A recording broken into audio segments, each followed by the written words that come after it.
Welcome. Today we have my friend Liz Wagner back, not representing any organization, to talk about a movie. She actually invited myself and my wife too, which we saw on Saturday, playing at the Countryside CMX Theater here in Clearwater, but it's playing all over the country. And it made just such a tremendous impression that I invited her onto the show to talk about it. I want to thank her for calling it to my attention. And today, Liz is going to talk about the importance of the film September 5, which just came out, which is about the Munich massacre at the 1972 Olympics of Israeli athletes by Palestinian terrorists. So, Liz, tell me, why do you think people should see this movie? Well, first of all, it's just a really good film. It was very well done, and it takes, an event in history, an important event in history, and it does a really good job of retelling the story. Um, it's important for a number of reasons, especially because, as I experienced it, it's so relevant today because of them attacking the Israeli team, Palestinian terrorists attacking the Israeli team in 1972, and here we are in the middle of this war, and they're still slaughtering Israelis, and the world is still hemming and hawing about what to do about that. So as you watch that film, you just cannot help but feel. Feel the relevance of that. And it also just does a good job of telling the story in terms of um, following the team. It was originally the team that was just covering sports for ABC News, covering the Summer Olympics that year. And suddenly they had this huge hard news story on their hands. And it tells the tale of the drama of the hostage taking by way of the journalists trying to figure out how to tell the story sensitively and meaningfully, and the struggles that went back and forth because they were just a sports crew used to just producing sports stories, and the news team back in New York, thousands of miles away, wanted to grab the story and take over from them. And so you get a lot of insight into the production of TV news, the politics that goes on there, and the decisions, split decisions that news producers and editors have to make while they're covering an ongoing story that's happening live before the world. So it's just a really good movie that I think that people will get a lot out of, but it's especially relevant because of what's going on in the world today uh, with Israel and the rest of the Middle East. Well, exactly. It's actually about hostage taking by Palestinian terrorists Yes, and a massacre by Palestinian terrorists. yes, And yes, it's also very much about the media, especially the news media and ABC Sports, which is part of ABC Television. What's interesting is the entire film is very different from Steven Spielberg's Munich, because this takes place mostly inside the control room for ABC Sports. So this still behind us is sort of what you see mhm, when you're watching the movie. It's lots of little screens and TV cameras and all sorts of technical things about how the sports broadcast is put on. And I thought that was a very interesting way to go into it, because yes, in a way it gives you one sort of distance, that Brechtian distancing effect in a way. And what's also interesting, it was actually co-produced by the Germans. I mean, I saw Sean Penn's name was on it, but it seems to be in large part there are a lot of German names in the credits, credits, and yeah. they seem to have a different approach to these docudramas than Americans. At least to me, one, it seems surprisingly pro-Israeli. Two, it was not anti-American. And three, the Germans got in their own guilt and confusion and um, really a critique of German incompetence in dealing with terrorism. So I wonder Yeah. what you have to say about that. Yes, it was a very interesting take. The fact that they included that was important because, first of all, that 1972 Olympics for the Germans there was a huge emotional buildup for Germans that year because it was the first time the Olympics were being held in Munich since the Olympics had been there in, what was it, 1936, when Adolf Hitler was, in charge. And so there was a lot of emotion invested in these Olympics for Germans to have a great event. And then the Arab terrorists took hold of that event and turned it into the horrible thing that these kinds of people always do.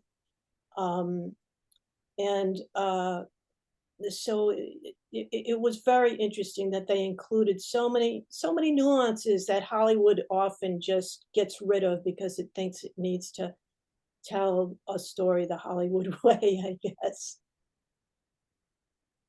Let me ask you another thing. Did you notice that when they did the reenactment, they had Roone Arledge, who became president later of ABC News. He was president of ABC Sports, and he was running the Olympics as one of the central characters. And at a certain point, they realized the terrorists.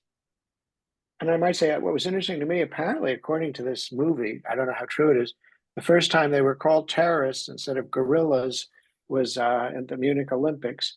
The terrorists were watching it on TV, so they were able somehow to spoil the first attempt the German police had to try and rescue them because they saw the police coming towards them on the TV set in their room.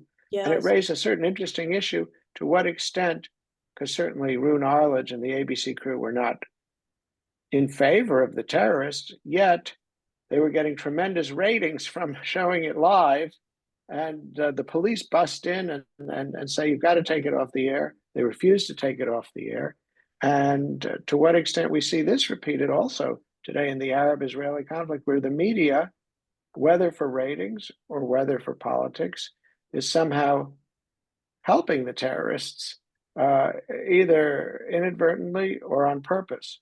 And in that line, there's also the character of Peter Jennings, who is the correspondent who's there with the terrorists. And he later became host of ABC Nightly News. And he was known to be very pro-Palestinian, which was sort of interesting. He'd been former Middle East correspondent. And you reminded me he'd been a reputed boyfriend, or maybe not even reputed, of a major Palestinian leader. So if you could talk a little bit about that. Hanan Ashrawi. Yes. What is the role of the media? Like, I think it's a question that the movie actually raises. First of all, one of the things they do, they also show they very rarely go outside of that little control room. They get their information from watching German television. Something comes in over the teletype. They get a phone call. They do have Peter Jennings standing in the Olympic Village, and then they're smuggling a film in and out, and they have a runner pretend to be an athlete. And then they move a camera outside, which is the one that shows the police trying to come in. But yeah, but it's almost like they're more isolated from what's happening, and yet they're telling you what's going on than the people actually on the scene. I mean, it's sort of, in a way, they are sort of picking and choosing what you're going to see. I mean, how do you relate to that in terms of their editorial decisions affecting the outcome of the events? Well, I felt it was interesting to see that. I'm glad that they made that a major part of the drama, because it is interesting to see. I mean, we are affected by the news all the time, and we might think about, the kinds of decisions people are making. But in this story, and supposedly it's a very accurate retelling, um, they really get into the discussions and sometimes disagreements between the producers, the editors, various people involved, what they disagreed with, because they didn't always agree on everything. Also, I just want to say there is one character, the German translator, that who was hired to work with the ABC crew. She was actually a composite of a few different translators who'd been hired. But what she was doing as a character in the story, she was listening to German police radio. So she was getting a lot of information and then, bringing it to the attention of the producers. And that was a really critical thing to have going on. And it added to the story. Yeah. I also wonder, because we saw that whole scene with Jim McKay, where at first he goes, as we are hearing, they're all safe, and the police raid at the airport has succeeded. And then they have a German minister say they're all safe, and everybody cheers. And it turns out there had been a debate we saw in the studio. We should or shouldn't report this because we don't really know. Yeah, And they they aren't decide really to go sure. with that wiggle word, as we are hearing, so they're not claiming it for themselves. But then it turns out the athletes are all dead. It was a botched raid, and it was a fiasco. And some of the terrorists are dead. Some of the terrorists are later exchanged for Lufthansa hijacking passengers, and it just is terrible. The false hopes, and it shows that the news first reports are not correct, but also there's a decision made what you're going to say, when, and how. What do you think Yeah. that means? Well, I wondered, and they didn't indicate that anyone involved in this story was Jewish. As far as I know, there were no Jews right there on the scene. Oh, I don't think that's true. Didn't they say the No, producer was Jewish? That young guy, I no, think his name was Mason, and then the other guy was also supposed to be not Rule Narledge, but his number two. I think they were both supposed to be Jeff Jewish. Mason? Really? Jeff Oh, Mason and his, I can't forgetting the name, but the guy between Rune Arledge and Jeff Mason. well, let me put Um, it this way then. Even if they were Jewish, they weren't acting Jewish. I mean, you know what I mean? okay. I mean, only what I'm saying, I'm saying that because they were not certain, okay? They were not certain that those hostages had gotten out alive. They did not have the firm confirmation they should have had before they went live, saying, whatever was that version of, as far as we know, everybody's safe. And that hit me, like, why did they err on the side of um, sloppy journalism instead of this on the side of meticulous journalism, and broadcast that everybody was safe when sometime later it turns out no, everybody's dead.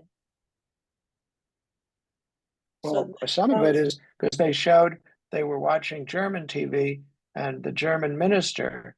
people. I mean, the film doesn't focus on this, but I can just tell you from remembering how this incident unfolded in real time. They were bumbling. The Germans messed up everything, and they refused to let the Israelis get involved to try and save their people. Okay? And then they went and they screwed up everything. So, the fact that a German official went on TV and told everybody that everybody was safe was just added to, the fact that people really just, they don't care. Jews are just these props that they use for their own agendas, and they're still doing it today, they just use us. I wasn't aware that the Germans kept the Israelis from helping. I don't think that Yes, was the emphasized Israelis, in the movie. I I think, don't remember any discussions of that. Were there? uh, That the Israelis wanted to send a commando unit and they didn't allow it? maybe they didn't, maybe they didn't mention it, but that's the truth. That's what happened. So the German story is kind of interesting because it's also about wishful thinking. So they, first of all, they said everyone was safe and they were dead. Then, as you pointed out, they didn't want to work with the Israeli commandos, to have Israeli commandos go in, although they had more experience. And then they, in setting the whole thing up, they didn't want any guns in the Olympic Village. They didn't want the guards to have guns because they wanted this image of a peaceful Germany. But clearly, that's sort of an invitation. If people know that the guards don't have guns, well, why not just go in and do something? So, is that something you think is significant? Well, yeah, I mean, the people who pulled this off uh, took advantage of that. They always take advantage, whatever they can, Israel's enemies. I mean, And that's, let's go a little farther. It's not just about Israel because this was in the middle of the Cold War, 1972. It was also right after all the big 1968 events. And yes, there was all sorts of scandals about Willy Brandt, who was chancellor at the time.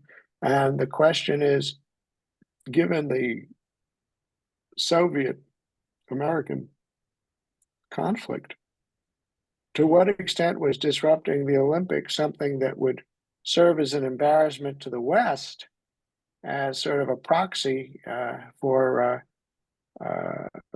you know, Soviet American conflict? So the Israeli Palestinian conflict in the German context, and remember, Germany's divided too.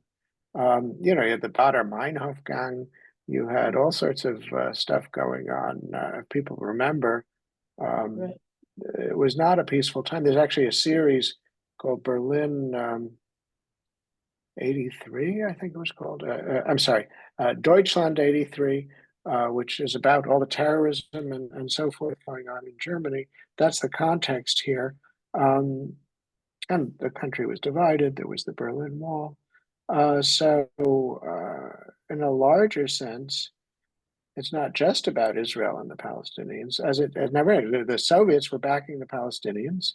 yeah. America was seen as backing Israel at that point, and I think that comes through somehow as well. I don't know if that was something you noticed. Well, I'll say, I'm glad you brought that up because I didn't think about it in those, along those lines, but you're right about that. I mean, the Soviets definitely were backing the Arabs and were happy. It was the Cold War, and they were happy to, I'm sure, to cause problems for in the West, for America's allies. I mean, I wouldn't be surprised. I mean, I can't say that I know anything about any Soviet involvement in backing Black September and pulling this off. I mean, I have no idea. I don't know about that, but it's certainly an interesting angle to think about because the Cold War was very much alive, and it certainly did give a black eye to Germany at a moment when it had hoped to be able to celebrate a great event. Uh, And the worst thing let's talk a was, little. well, I was just going to Go say, ahead.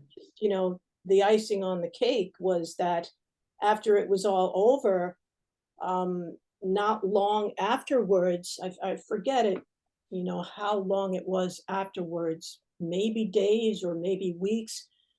All of a sudden, one day on the news, you hear that all the terrorists got a flight out of Germany, and they just flew home to the Middle East. It's like, where did that come from? Just let them go. Where did that come from? So, Europe, the Well, I Europeans think it was for the Lufthansa often passengers.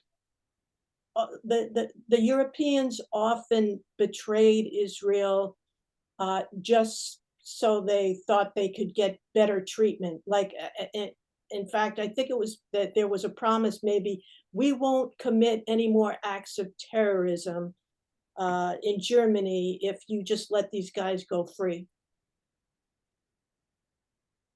Let's talk about the relation between what's in the movie September 5th, which everyone should see, and what happened on October 7th, and indeed is going on today with the hostage releases, and again, the role of the international press, great power struggles this time between the United States and Iran, maybe with Russia and China as well, Turkey, and Israel. And how this, I guess, Europe substitutes for Germany. How do you see this all as a deja vu all over again, Groundhog Day, endless cycle of history? I mean, why do you think this movie was so powerful? Um, I think part of its power was that, um, unlike a lot of American films, where they try and preach to you, they weren't trying to preach anything to anybody. They were just trying to tell the story. Um, and, sometimes less is more. They really bring you into the action in the studio. Like you talked about those close shots in the studio where they're having discussions back and forth. And, I think that was part of why, um, as you're watching the film, it just hits you. My God, this is still going on. And people still don't seem to make the connections that, oh, what happened back in 1972, and now here they are. In fact, ironically, the one difference between 1972 and now, or the horrible irony, is that today, in 1972, people were horrified and disgusted by what they saw, by Black September and the bumbling of the Germans. Today, there are people in the streets cheering and supporting the terrorists. That is the sad reality today. And people need to, understand that, and get off their duffs and start speaking out and saying, we're not going to put up with this. We're not going to sit quietly while you continue slaughtering Israelis, messing with Jews all over the world for your hateful, genocidal cause. The world is done with this. Well, I think you're right, but that's in the 60s, there were lots of leftists who were rooting for the Palestinians. I mean, in Germany, I'm sure the Well, Bader yeah, Meinhof gang was rooting for the yeah, Palestinians. I'm but sure they the weren't German having, communists were rooting for the Palestinians. but there were no parades in the street. There were no parades in the street and shutting down college campuses there might have been to cheer for Black in September. there might have been parades in East Germany and in Moscow for the Palestinians. Maybe, I don't know, but maybe. you know, because I I'm just thinking of remember, America. yeah, well, even in America, Angela Davis was pro-Palestinian, and a lot Yeah, of but the come on, leftists were it's pro-Palestinian, but nothing like it is today. Nothing like. not the presidents of universities. I No, mean, that's true. maybe, yes, among radical circles, they might have been cheering on and talking about how thrilled they were, just like, the professors do now. But that would have been, um, it's certainly nothing like that was covered on the news. You didn't read all kinds of articles about people coming out and saying how wonderful they thought it is. Today, that's what we get. And that makes it worse in certain ways. Well, I think you're right, and you have a very important point, and that's why it was so good to see the Germans had a different perspective on this story. And it's interesting because there are very few American films. I mean, there was Munich by um, Spielberg, but that sort of focused on the Israelis going around killing the Right, right. terrorists, and he seemed to be critical of that. I think, which was a Yeah. little Yes, he strange, was raising the question, and what's the spectacle?